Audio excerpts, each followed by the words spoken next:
Now of course doctor Naveed, आइए आपकी मुलाकात करवाते हैं चौधरी मोहम्मद अशरफ साहब के साथ, जो कि चीफ एग्जीक्यूटिव हैं इब्ने सदीक कोल्ड स्टोर के, और उनसे मिलते हैं और सबसे पहले उनसे ये पूछते हैं कि दहशतगर्दी के मामले में हुकूमत पाकिस्तान को क्या इक़दाम करने चाहिए जिससे दहशतगर्दी का मुकम्मल तौर पर खात्मा हो जाए, क्योंकि बैरून मुल्क खास तौर पर पाकिस्तान को दहशतगर्दी के हवाले से ही जाना जाता है। लोग यहाँ पे अपना बिजनेस जो है ना आके नहीं करते कि पाकिस्तान दहशतगर्द है, वहाँ पे जाने जो है महफूज नहीं है।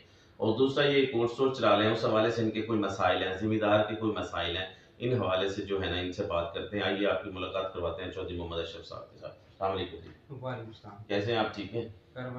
सबसे पहले तो हम दहशतगर्दी के बारे में बात करेंगे कि दहशतगर्दी हमारे मुल्क के लिए एक नासूर बन चुकी है, जिससे हमारी मौशी हालत तबाह बर्बाद हो चुकी है। इसके खात्मे के लिए हुकूमत पाकिस्तान को क्या इकदाम करने चाहिए आपकी नज़र में, जिससे ये दहशतगर्दी का मुकम्मल तौर पर खात्मा हो सकता है?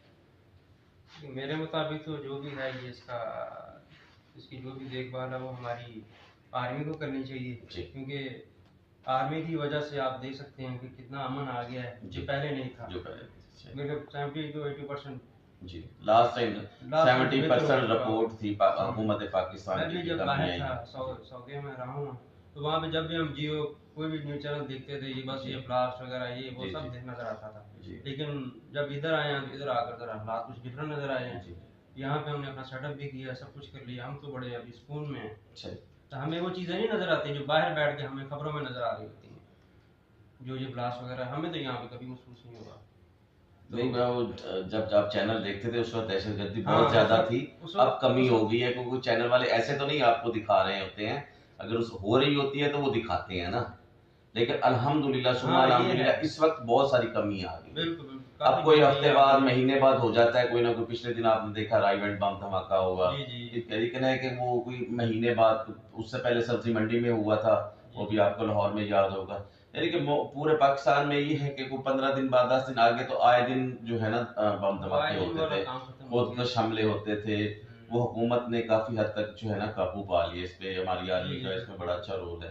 बिल्कुल, मैं तो यही कहूँगा अभी भी हुकूमत को आर्मी को आगे रखना चाहिए अपने डिफेंस के लिए। कहीं भी इस तरह कोई मामला होता तो आर्मी को आगे करें, ना कि पुलिस को वहाँ पे भेजे। अच्छा, यहाँ पे आप कोल्ड स्टोर चला रहे हैं, बिजनेस पॉइंट ऑफ व्यू से आपसे बात करते हैं, इसमें आपके कोई मसाइल्स हैं?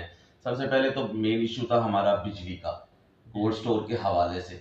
पिछले साल तो उससे 2 सालों से एक वही चला आ रहा था कि यार बिजली नहीं है हमारे मुल्क में। अब बिजली की पोजीशन काफी बेहतर है। लोगों ने बहुत सारे जनरेटर खरीदे, जिससे कोल्ड स्टोर वाले कहते थे कि ये कवरेज क्या कहते हैं इसको, महंगी पड़ती है, इसका कॉस्ट जो है काफी एक्सपेंसिव पड़ जाती है। जाहिर बात है कि आपने एक बड़ा जनरेटर खरीदना, वो 40-45 लाख का आता है, ठीक है, उसको चलाना भी उसके लिए आपके पास हैवी इन्वेस्टमेंट चाहिए। ये है कि 2 सालों में 3 सालों में 2 साल हो गए तकरीबन, तो माशाल्लाह बहुत बेहतरी है बिजली में। अभी हमें आकर जरूरत नहीं पड़ती जनरेटर की। पहले तो 2012-13 में तो जरदारी साहब के दौर में तो बिजली होती ही नहीं थी ना। लेकिन नवाज शरीफ साहब के दौर में ये है कि बिजली का मामला जो है काफी पहले तो दिन में 8-8 घंटे जा रही थी, अभी 24 घंटे में सिर्फ 2 घंटे जाती है बिजली। हम खुश हैं। अच्छा, हम लोग जो इनकम टैक्स देते हैं हुकूमत पाकिस्तान को, क्या हुकूमत पाकिस्तान हमें तो सहूलियात भी प्रोवाइड कर रही है? हमें तो अभी तक कुछ नहीं इसमें नजर आ रहा है, हम टैक्स ही पे करते जा रहे हैं, बस पे कर रहे हैं। और टैक्स के मामले में ये भी कहा जाता है जो आप टैक्स दे रहे हैं आपको रिफंड भी हो सकता है, लेकिन ऐसा भी कोई कुछ भी नजर नहीं। जिस तरह अदर ममालिक में होते हैं, आप तो आउट ऑफ कंट्री काफी अर्सा रहे हैं, कि वहाँ पे लोग टैक्स अगर हुकूमत जो भी होती है वहाँ की लेती है तो वो आउटपुट भी दिखाती है, ठीक है। यहाँ पे ऐसा कोई खास तौर पे टैक्स पेड को आम आदमी की निस्बत वहाँ सहूलियात प्रोवाइड होती हैं। बिल्कुल होती हैं। यहाँ में टैक्स पेयर होना और ना होना बात एक ही है। इसमें हुकूमत पाकिस्तान कोई सहूलियात नहीं। जिम्मेदारा के हवाले से आपके जिम्मेदार से रिलेटेड है, इससे के हवाले से जिम्मेदार आपको बताते होंगे कि इसमें कितने सारे मसाइल का सामना करना पड़ रहा है। कोई इसमें ऐसा कोई मसाइल हो जो मेन इशू हो, जो हुकूमत पंजाब को या हुकूमत पाकिस्तान को उसको बंदा बताए कि ये जिस वक्त जिम्मेदार के ये मसाइल हैं? देखिए, मैं खुद भी जिम्मेदार हूँ जी, साथ में आर्मी का कोर्स भी चला रहा हूँ। मैंने जो चीज़ ऑब्जर्व की है ना जी, हमारी गवर्नमेंट का जिम्मेदार के ऊपर कोई फोकस नहीं है।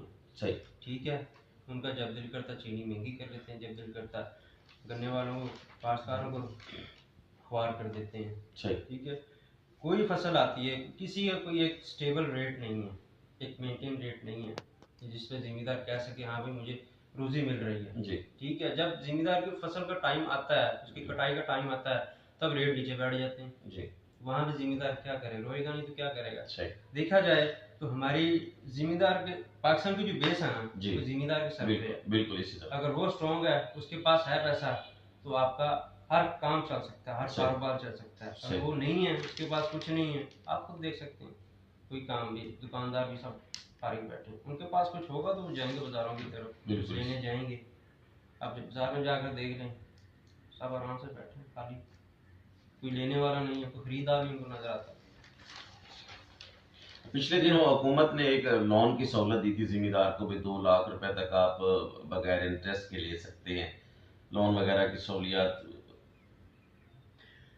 लोन कुछ एकड़ रकबा जिनका है, लोन के बदले में जिम्मेदार अगर 2 लाख दे रहे हैं ना, उस लोन के बदले में 20 लाख की जमीन उन्हें प्लस की है, ऐसे लोन का क्या फायदा। नहीं प्लस तो किया, लेकिन उस पर इंटरेस्ट तो नहीं लगा ना। आपने 2 लाख की रकम लेके उसको करना है और 2 लाख के वापस करने हैं। जब आप 2 लाख रुपए वापस कर देंगे तो जमीन आपके अपने नाम हो जाएगी। 2 लाख में आजकल होता क्या, कुछ भी नहीं होता। अगर जमीन गवर्नमेंट दे भी रही है लेकिन उसमें फायदा तो कुछ भी नहीं, फायदा नहीं है। 1.5 लाख की तो एक गाय आती है, इसमें कोई बेनिफिट नहीं, कोई बेनिफिट नहीं है इसमें। ये सिर्फ एक आवाम को धोखा देने वाली बात है, एक गरीब आदमी को। तरक्याती काम अपने इलाकों में उसकी क्या पोजीशन है? बस ये है कि सड़कें नजर आएंगी, बस सिर्फ सड़क, बस सड़कों पे ही और तवज्जो बिजली पहले से काफी बेहतर है। ये 2 काम हो ये गए। 2 मेन काम होना है। और लास्ट पे चोई साहब, हुकूमत पाकिस्तान को कोई मैसेज देना चाहते हो किसी भी हवाले से? मैसेज यही है कि जिम्मेदारों का इनको देखना चाहिए, उनके लिए पॉलिसी बनाए, उनके लिए जो भी फंड्स वो निकाले, उनके लिए जो भी मशीनरी वगैरह जो हमारी जो जरिए मशीनी है वो यहाँ पे इतनी एडवांस नहीं है जितनी बाहर है जी। वो उनको यहाँ पे लाएं, यहाँ पे इंट्रोड्यूस करवाएं। सही। ये सब हम खासकर जिम्मेदार को सोचना चाहिए। मैं तो इतना कहूँगा जिम्मेदारों पे के मसाइल पे तवज्जो दे दी अगर जिम्मेदार खुशहाल है तो समझे पाकिस्तान खुशहाल है। बहुत शुक्रिया आपका। Thank you. आज ये थे चौधरी मोहम्मद अशरफ साहब जो कि अपने ख्यालात का इजहार कर रहे थे।